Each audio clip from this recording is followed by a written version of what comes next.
Jets fans have been waiting 364 days for a chance to see their new quarterback back in action.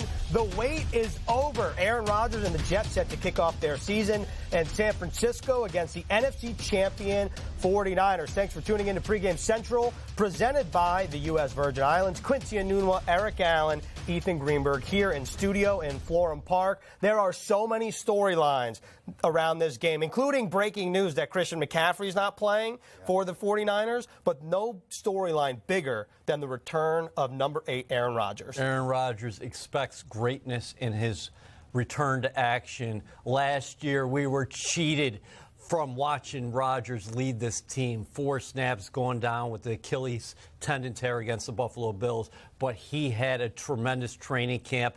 And, oh, by the way, in Monday night action, Rodgers throughout his career, 13-8, 38 touchdown passes, 12 interceptions. You're also talking about the top player in league history in terms of passer rating. Yeah, we absolutely finally get to watch Aaron Rodgers on the field, right? We've been waiting so long. You said 364 days.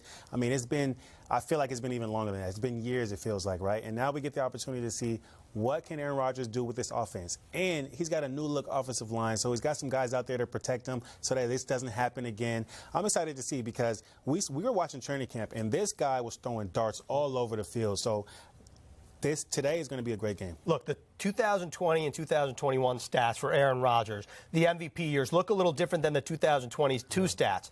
I will say, like, Rodgers was playing with a broken thumb on his throwing hand. So you factor that in, and then what EA said, he has the highest passer rating in primetime games since the AFL-NFL merger in 1970. What are, Quincy, realistic expectations? Week 1 is always a crapshoot. Yeah. And you factor in returning from an Achilles injury against a very good defense, new pieces up front, to your point. Yeah. What can we expect realistically from number 8? I mean, I'm going to be honest. My emotions are telling me this is going to be a great game. He's going to do amazing. He's going to do everything we want him to do, right? But if I'm being honest, if I'm going back to how I felt as a player, I'm thinking about that first game jitters, right? He had them in the first game last year. Yep. He's going to have them again. It's been even longer since he's played. I know how that feels. I missed the whole season going back out there. That first game, you want to just get maybe a hit. For him, it might be a quick throw just to kind of get him settled in. But in the beginning of the game, we're going to see some opportunities for him to just kind of get some easy throws because that's important for these guys. You got to get settled in because it's hard missing a lot of time and going out in there and hoping that you can be the same guy that you know you can be. Robert Saleh saying hi to a couple people, including Gary V., Mike Silver. Right. Mike Silver answered some of our burning questions on NewYorkJets.com. If you want to hear his insight or read it, go check out the website. And with a guy like Robert Saleh, this is his 4th year, right? Aaron Rodgers is obviously a big piece of this offense. And in his career against the 49ers, meaning Aaron Rodgers, he has a 103.9 passer rating in 13 starts, the highest for any quarterback against the San Francisco 49ers. 6-3 record, 20 touchdowns, 2 interceptions in the regular season. But don't you think for this offense, EA, especially early, we've seen an emphasis in running the football. That's where the Jets could turn early in this matchup? Well, yeah, there's a lot of new pieces when you're talking about 3 new offensive line starters. Tyron Smith at left tackle, John Simpson at left guard. Of course, Morgan Moses back with the Jets at right tackle. But I think the physicality and the mentality up front has changed with these newcomers along the offensive line. Breece Hall had more than 1,500 yards from scrimmage last season. What is he capable of doing behind this new-look offensive line this season? Because Breece Hall, remember, last year he was coming off the ACL tear, and the Jets took a cautious approach with him. We saw him down the stretch with more than 100 yards from scrimmage in 3 consecutive games and a touchdown. Can he keep that up here in week 1 against the Niners? Because I think against this 49ers defense, you don't want to just get into a pass-only approach. Absolutely, and they saw exactly what happened last year. Aaron Rodgers was a little bit shaky against the rush, and this is the team that was the top 2 team in the NFL in pressure. So they're going to really test the communication of that new Jets offensive line, right? You got a lot of new pieces in there. Obviously, they've got some great players, but ultimately it's about how do you communicate with each other, right? Are you going to be on a string? Are you going to make sure that you are communicating to the guys to your left and your right and saying, look, this is my guy here. I know where I'm supposed to be at. Because with those pressures, with those blitzes, all those different things, it's going to put a lot of difficulty on Aaron Rodgers back there to get the ball out to his playmakers. As a fan's perspective, I'm kind of disappointed that McCaffrey's not playing because you did want to see Breece Hall have that opportunity to be on the same stage of Christian McCaffrey. Yeah. McCaffrey had more than 2,000 yards from scrimmage last year and 21 touchdowns. He didn't even play the last game. But the Jets definitely are catching a break here because McCaffrey is one of the best players in the National Football League. But I think we're going to be talking about Breece Hall the way we talk about McCaffrey at the end of this season. Yeah, I mean, he's the number 2 all-purpose back in the NFL for a reason, right? So this would have been a great chance for us to see the 49ers at full strength. I wish we could have had that opportunity because him against McCaffrey, that would have been a battle. It would have been really my we have a segment later, but I would have loved to use that because those two guys going against each other, Breece Hall was the leading back in receiving yards, and Christian McCaffrey was the leading back in rushing yards. Like, those two guys are dynamic, and you want to see that type of battle, but we're not going to be able to see that today. And like we said earlier, Christian McCaffrey out of the lineup. He is one of the inactives with some calf tightness he's been dealing with throughout training camp, which means the 49ers, they'll turn to Jordan Mason, who has 206 yards last year and 3 touchdowns, and the only other running back on their roster is Isaac Guerendo, a speedy back out of Louisville, who rushed for 810 yards and 11 touchdowns last season for the Louisville Cardinals. But the wrinkle in all this is we're talking about running backs. Yeah. Kyle Shanahan, EA, likes to use Deebo Samuel in the backfield a lot, too. And remember, a couple of years ago, there was this whole controversy. Deebo wanted to get paid like a wide receiver, even though Kyle Shanahan deployed him a lot at running back. Perhaps Shanahan will turn to number 1 now as opposed to 19 because Samuel changed his number in the backfield. Well, you can't take a break just because McCaffrey is out of the lineup because this team is not void of weapons. Right. You talking about Deebo Samuel, Ayuk's back. Trent Williams is a Hall of Fame left tackle. George Kittle, one of the top 2 or 3 tight ends in the National Football League. Brock Purdy, if you give him time, he will still be able to make plays. The Jets have to get after Purdy. And do not sleep on Guerendo. You're talking about that young running back, a rookie out of Louisville. He's got 4.33 speed, so you got to make sure that he doesn't have a lot of creases tonight. Yeah, absolutely. And honestly, let's really kind of reel it back here. The 49ers have a lot of versatile players, right? I mean, obviously, at the end of the day, when you lose McCaffrey, you really lose a receiver and a running back. But you have Deebo Samuel as well, a guy that can go out there and play both those positions really well. At times, he would line up at running back with Christian McCaffrey out wide. So you're going to be able to get those yards back, right? And Deebo Samuel is not a slouch. He's a guy that can really get you those hard, tough yards. But it's going to be an interesting way to see how they deploy all these different guys because Christian McCaffrey is the focal point of their offense. Yeah, my bad, too. I didn't even talk about Kyle Juszczyk, the versatile fullback who can do a little bit of everything. And lines up at tight end sometimes as well. Can we just take a moment and appreciate these jerseys? Like, I know we've seen the white-on-white look from last year, which is what the Jets wore in Week 1, but this is a nice little wrinkle here with the green pants. Yeah. Awfully clean. Yes, sir. Jets have great uniforms. And actually, if you love just watching the National Football League from a uniform perspective, these two teams, they bring it. Yeah. So we were talking about the 49ers inactives a little bit. If you want to take a look at the Jets inactives, they're not really a ton of surprises, right? You think about guys like Izzy Abanikanda, Carter Warren is another one of those guys, Eric Watts, Max Mitchell, Brendan Bates, Leonard Taylor, Jarek Bernard Converse. It's always a mouthful for me. JBC. I don't like to call him JBC. Right. But look, I think for the Jets, you take a look at what's the inactives. Again, no surprises here. The Jets did have a 6-player transaction in terms of players signing from the practice squad to the active roster, with Wes Schweitzer going down to IR a couple days ago. Zaire Barnes went down to injured reserve today. The Jets signed Jake Hansen and Sam McGuavin, who's a core special teamer for the New York Jets. Not really a ton of surprises on the green and white side, wouldn't you say, EA? Yeah, I'd agree with that. And Hansen, I'm looking behind Joe Tippmann because he's the Jets center. We know that here in a sophomore professional campaign. But who's behind him? Schweitzer being out now in injury reserve. You got 2 candidates in Xavier Newman, who has some versatility. He can play guard as well. And then Jake Hansen, who's now on the active roster.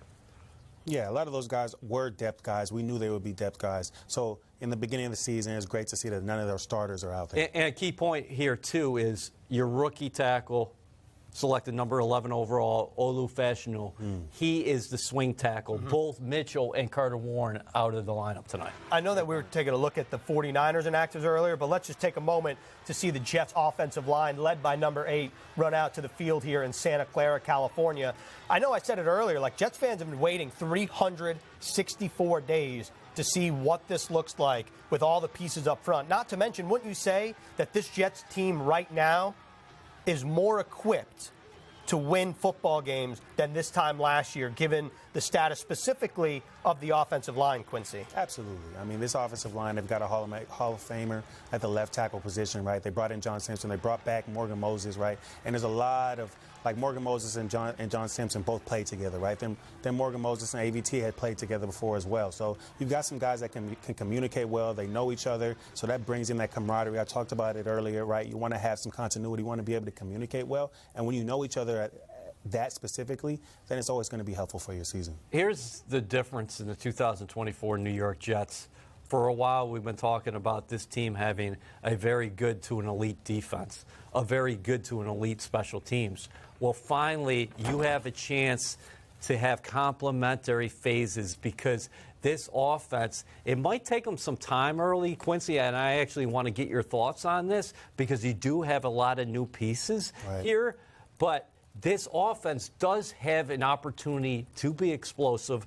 When you're talking about a 4-time NFL MVP playing quarterback, the guy with the highest passer rating in the history of this league, the guy with the top touchdown to interception ratio in the history of this game, Breece Hall behind him. We just saw a look at Braylon Allen out there. You have depth in the offensive backfield. Garrett Wilson looks like he's ready to explode. You've added some interesting pieces at the receiver position. A big guy like Mike Williams is going to get reps out there tonight. Malachi Corley, we saw him before.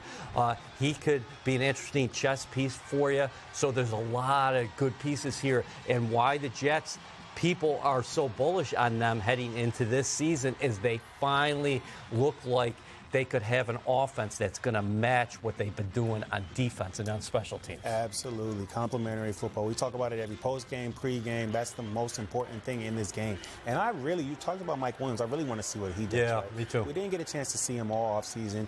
He was injured. He was coming back.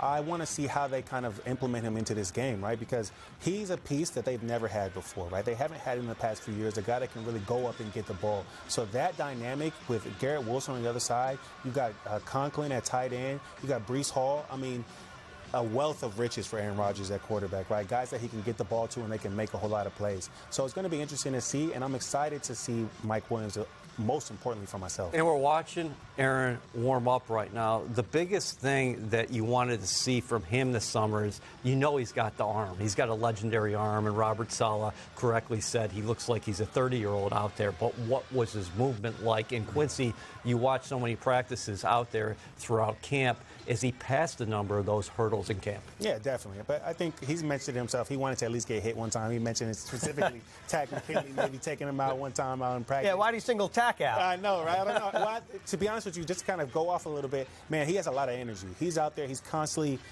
in the backfield. Speaking of Tack. Yes, exactly. So it makes sense for him to mention him over anybody else. But with Aaron Rodgers, right, we really want to see him test that ankle, that Achilles today. I think he looked great. He looked mobile all through training camp. We saw him rolling out. We saw him escaping pressure, doing all those things we know Aaron Rodgers does.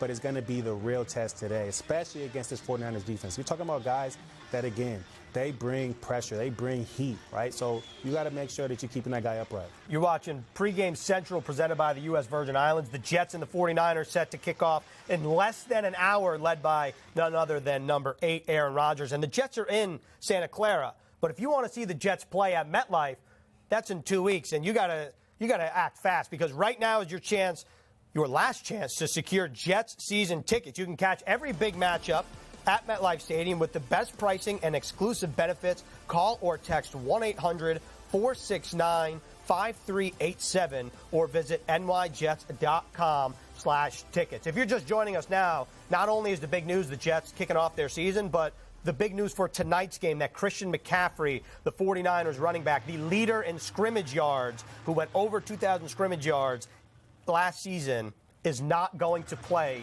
tonight due to calf tightness. That he sustained a calf injury in training camp didn't feel right, according to reports. He is out of the lineup. Jordan Mason and Isaac Guerrero, the rookie out of Louisville, will take over in the backfield for the San Francisco 49ers. And for the Jets offense, don't sleep on the 49ers defense, because I know a lot of eyes will go to Brock Purdy, Deebo Samuel, Brandon Ayuk, rightfully so. But this 49ers defense, specifically their front, is a formidable unit. You think about guys like Nick Bosa, who led the NFL in sacks a couple years ago, opposite Leonard Floyd, who Jets fans know of. Then you think about Javon Hargrave, Malik Collins in the middle. And another big inactive for the 49ers is safety Talanoa Hufanga, who was a great player for them, coming back from a knee injury. He is inactive tonight as well, EA. You have elite players at all three levels. When you start with Nick Bosa, you go back a level and you talk about Fred Warner at the linebacker position, and then you talk about Charvarius Ward at the cornerback spot. I'm going to be interested to see if Ward travels with Garrett Wilson. But up front, you mentioned it before, with Bosa's probably going to see a lot of Morgan Moses. Morgan Moses played against the 49ers last December when he was a member of the Baltimore Ravens. Bosa did not have any sacks in that game, and the Ravens actually scored a victory much because of the work of their defense. They intercepted Brock Purdy 4 times. Leonard Floyd was the guy who sacked Aaron Rodgers last year in Week 1. He's got an awfully difficult assignment tonight on the other end, because he's going to be facing Tyron Smith, and Tyron Smith was outstanding throughout camp. Yeah, and even though Tyron Smith wasn't on the team last year, I think he's going to take it personal, right? He wants to make sure that this guy doesn't get back to Aaron Rodgers. Again, we want these guys to protect Aaron Rodgers, keep him upright. That's the reason why you paid all these guys to come in here. And I think it's going to be an important game for these guys to show, look, we're here, and we're a new-look offensive line. Also, not to mention on the other side of Tyron Smith, Morgan Moses, familiar with Nick Bosa. Think about this last year. The Baltimore Ravens went to this stadium in Santa Clara, and they beat the 49ers. Obviously, the Jets and the Ravens, two very different teams, especially offensively, but two pieces of that Ravens unit, John Simpson at left guard and Morgan Moses at right tackle. Those are players that are familiar with the San Francisco front, even though there's a couple new faces along that unit. Yeah, there are, and Malik Collins is one of them. But Bosa is the guy. He can really get after it. And also, I think he is one of those energizer bunnies. And when he gets going, I think the rest of the defense gets going. Warner is very good at the linebacker position, one of the best in the business. But they are dealing with not having Greenlaw next to him. So that is a big change for the 49ers. You're talking taking 2 players out of the equation on each side of the football who were big, pivotal components of that Super Bowl team last year, and Christian McCaffrey on the offensive side of the ball, and then Dre Greenlaw at the linebacker position. And the 49ers brought in Devondre Campbell to fill that spot. Devondre Campbell was drafted in 2016. He's seen a lot of football. He's a well-vested player in the NFL. He had 75 tackles last year for the Green Bay Packers, where he spent each of the last 3 seasons. But Dre Greenlaw is like a game-changing player. Campbell's no slouch by any stretch of the imagination. But when you take a look at this matchup, and 15 games have been played throughout the course of NFL's opening week. This is the 16th matchup. Do you think it's safe to say, Quincy, that like the Jets defense has the toughest assignment out of any of the assignments over the weekend, considering how versatile Kyle Shanahan and the rest of that 49ers offense is? Yeah, absolutely. I mean, this offense here, they move the ball so much. But I think it's a great test for later in the season, right, because you have Miami. And Miami does a lot of pre-snap motion, right? So you're getting yourself prepared for these guys to come against you. And again, the biggest thing with this pre-snap motion is you have to be disciplined with your eyes. You have to be disciplined with your gaps, because it's going to move you all around. Thankfully, the Jets defense don't have a lot of guys that are young and will be kind of distracted by that. But again, it's something that they have to be focused on, because this is an offense that's high-powered, and they want to make you confused back there. Brandon Ayuk, Deebo Samuel, 2 very talented receivers. Brandon Ayuk hit over 1,000 receiving yards last season. The good news for the Jets, there were 4 cornerbacks in the NFL last season to allow fewer than 300 passing yards. The Jets have 2 of them, Sauce Gardner and Michael Carter II, who just signed a 3-year extension last week. And so the Jets are well equipped on defense to handle this 49ers offense, even though it is a high-powered machine. It really is. I mean, they're 3rd in the National Football League in scoring last year. You mentioned Purdy when he's played Monday Night Football twice in his career, numbers were not good. He's 0-2 as a starter on Monday Night Football. Where I think the Jets have a clear advantage when I look at this game, it's on that defensive interior with Quinnen Williams, Javon Kinlaw going back to San Francisco tonight, Solomon Thomas, another former 49er. There we're looking at the defensive backs, but I think the Jets really can get after that interior offensive line. And Purdy, while they will move him out, no quarterback likes pressure up the gut, and I really think the Jets can take advantage of those matchups up front. Yeah, and I think that'll be the most important thing. But again, we have a new look defensive line as well, right? True. So it's going to be important to see how we can kind of create that pressure with those guys. We know Quinn is going to show up every time, right? But then those other guys that are around there, the supporting guys, I think the most exciting thing for everybody else is how will Will McDonald do? Because we want to see how he's going to show up. There's a guy that's not in camp right now, not on the team right now. We won't mention him, but with him not here, there's a lot of other guys that have to step up. So how can they do their best job? We know what Jermaine Johnson can do, right? We've seen him do it. He's a Pro Bowl caliber player now. So how will everybody else step up on that defensive line? I'm wondering if we see Sauce move with Brandon Ayuk. Brandon Ayuk came to camp. He was a camp holding, I guess we're saying now.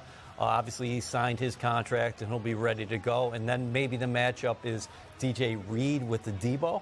Yeah, I'm interested to see what happens because you think about Sauce Gardner, his first ever game on third downs moved in against Mark Andrews against the Ravens in 2022. Yeah. I don't know what the defensive strategy has in store for us tonight, but I'm excited to see how that plays out. You had mentioned Brock Purdy on Monday Night Football, 0-2 so far in his career. All other starts, he's 17-2. The points per game differential, 18 points per game on Monday Night Football, 31.7 in all other starts. And again, this is the Jets' season opener, but the home opener is in a couple weeks. So you got to be at MetLife Stadium for the 2024 home opener, presented by Verizon. Thursday, September 19th, the Jets taking on their division rivals, the New England Patriots. Limited number of tickets remain. Be sure to check out nyjets.com/tickets to lock in yours now. All right, it's time to move on to our X Factor here on Pregame Central, presented by the U.S. Virgin Islands. Quincy, let's start with you. Yes, sir. My X Factor is, I already mentioned it,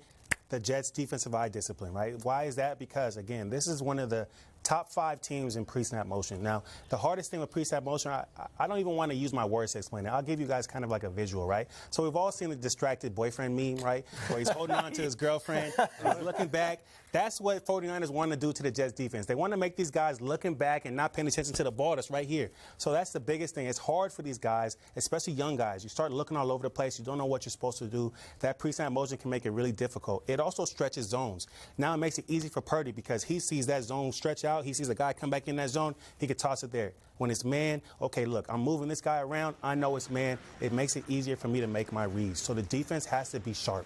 That's a huge point that the Jets play the Miami Dolphins twice a year, so they're used to seeing an offense like this. I am going to go to the other side of the ball and take center Joe Tippmann. Second season, he's the guy at the pivot. He's going to be hiking the ball to the future Hall of Famer and Aaron Rodgers. He had some problems with shotgun snaps early in training camp. He got that solved. He's going to be the guy who is at the controls of the operation. He's the first one touching the ball on the offensive side. He's a big dude. He's long, and he also can get out in space and help the Jets as far as with his movement is concerned in the run game. So I'm very excited to see him tonight against a front that does include Javon Hargrave and Malik Counts. Yeah, it's a great point, and Joe Tippmann had a very good camp once the snaps were figured out, and he was the first one to admit kind of a shaky start for him.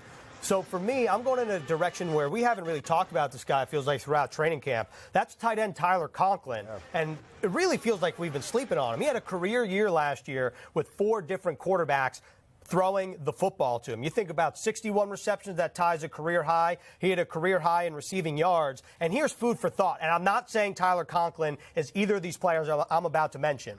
The last 2 games the 49ers have played in, Kansas City Chiefs, Detroit Lions. Travis Kelce, Sam Laporta each had 9 receptions and over 90 yards. You think about how dynamic this Jets offense is with players like Breece Hall, Garrett Wilson. Perhaps it's Tyler Conklin that will find the seam and be an early target for number 8, Aaron Rodgers. So that's just weight on the shoulders there, huh? Yeah. Hey, look. 9 catches and 90 fantasy owners. I want to see it, though. Look.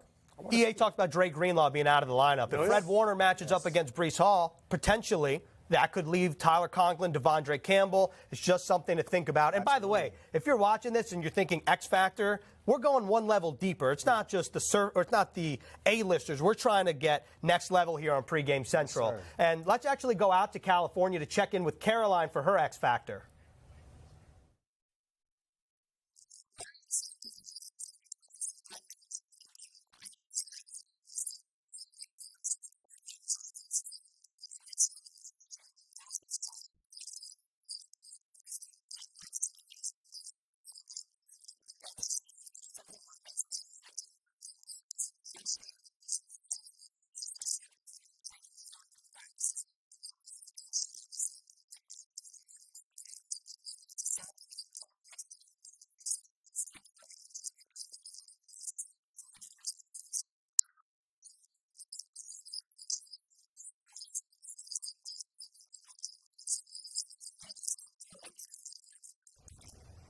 Great stuff from Caroline. She makes a great point about Javon Kinlaw. You mentioned it earlier. 30 pounds of muscle added in the course of the offseason, okay? That guy right there returns to the place where he was drafted 14th overall in 2020, a different player, even though he's yet to take a snap in between. His final snap, by the way, as a 49er, was the overtime game-winning touchdown against the Kansas City Chiefs last year, where the Chiefs won. He was on the field for that play. Not a lot has been played for him in terms of regular season, because none of them have. He didn't play in the preseason. But he's a different player, and he's looking forward to showing what he's done throughout the course of the offseason. If you want to see the full interview, I sat down with him earlier this week. Be sure to check out NewYorkJets.com. And the Jets are in wine territory, okay, in California. No, what, are we tailgating? Look, we could be, but we're not because we're in studio, and that would be kind of fun. Maybe next time. But we are introducing Jets Uncorked, a premium Cabernet wine and the ultimate collector's item for every fan. Elevate your tailgate with the perfect edition at nyjets.com/wine. Bleed green, drink red. All right, welcome back. Love that. Yeah, bleed green, drink red. Oh, yeah. Are you guys red wine drinkers, white wine? Whatever's coming out of the bottle? I'm actually a Jets Uncorked drinker. That's a good political answer. Very good. There's Robert Saleh live at Levi's Stadium in Santa Clara, California, leading his team on the first game of the 2024 season. Jets-Niners set to kick off here in just about half an hour. So this is the first show of Pregame Central in 2024. It's time we introduce a new segment, all right? All in or not today is in the rear view, okay? We're introducing something called Tomorrow's Headline. Okay, so basically this is what's going to happen. We'll go Quincy, EA, and then me before we get our final thoughts. We're predicting what tomorrow's headlines in the papers, online, however you digest your news, what will that look like? And Quincy, I think it's only right that you kick us off here in the 2024 season. All right. Not just because you're a California guy. That's exactly why. I mean, listen, there's so many different ways we can go, right? We're talking about Saleh going back to San Francisco. We're talking about Aaron Rodgers. We're talking about all these different things. But I think what I'm going to go with is the O-line, right? So the new look O-line keeps A-Rod upright against San Francisco. We've been talking about how the last year this offensive line was like a merry-go-round of different guys. It was just people popping in and out. We didn't know what it was going to look like. This year, we're hoping that these guys stay consistent throughout the whole season. So this is my focus. This is my prediction that they will keep them upright for this whole game. All right, I had this as an even game heading into this matchup before we came on set and we were testing our mics and we were going through camera checks. Then we found out that Christian McCaffrey was out of the lineup. Right. Yes, you're still going to put a healthy respect on those San Francisco 49ers. 9 Pro Bowlers last year, so that means 8 are still going to be in this ball game. With that being said, I think the Jets are coming home a victor tonight. Rodgers and the Jets strike gold in Frisco, derail the Niners. I'm calling for an outright win, and This is an important game for the Jets because they're starting a stretch of 3 games in 10 days, and if they beat Frisco, watch out. This would be a statement win if the Jets are able to beat the defending NFC champion. I will say, it is a non-conference game, so anything can happen. And for me, I'm going to say my headline, I wanted to do something with Aaron Rodgers, and I wanted to do something with the darkness. So Aaron Rodgers finds light in return from darkness. And I'm not just making a play on the darkness retreat. This is a play on what he described as his emotions being kind of dark after he ruptured his Achilles 4 plays into the 2023 season, his first with the Jets. It was tough for him to come back from it. He did it in record time, almost came back for the Jets playoff stretch that did not take place last year. He returns fully healthy, and I think that there's no indication of what we've seen in training camp that Aaron Rodgers has lost it or lost a step, because in training camp against what's been a top 5 defense each of the last 2 years, he was more often than not very good, and so was the Jets offense. Absolutely. Well, the guy we just saw before was Robert Saleh, and his back was to us, and he was watching that roster. This is the Jets' best team since he took over in 2021 by far. Right. This roster is a lot better than the roster in 2023 when the Jets were supposed to take that next step and make the playoffs. This is just game 1 of the journey, though. You have 17 games. No matter what happens, I think we should take some advice from Mr. Rodgers when he said, if the Jets win tonight, everybody's going to be saying the Jets are going to the Super Bowl. If the Jets lose tonight, everybody's going to be saying same old Jets. Well, neither are true, right, Quincy. And this is the guy who's going to provide a steadying hand for the Jets this season. Absolutely. Relax. Yes, that's right. We're pumped, but relax. Like, this is going to be a great stepping stone for the rest of the season. We'll know what these guys look like, but it won't be the full picture, right? There's so many games to be played, but it's going to be so exciting to finally see some Jets football again. We've been waiting so long, especially been waiting long to see Aaron Rodgers, especially been waiting long to see Mike Williams, especially been waiting long to see this Jets defense. And so tonight is the night. Let's start the show like we ended it, or let's end the show like we started. I got excited. It's been 364 days, okay, for the Jets and Jets fans to be waiting for this moment for Aaron Rodgers to return from an Achilles injury and lead the green and white on the field. Less than 30 minutes to kickoff in Week 1 at Levi Stadium in Santa Clara, California. Make sure to tune in. Thanks for tuning in to Pregame Central here in Florham Park, presented by the U.S. Virgin Islands. For all your coverage throughout the game, check out NewYorkJets.com, and we'll see you right here for Jets Overtime.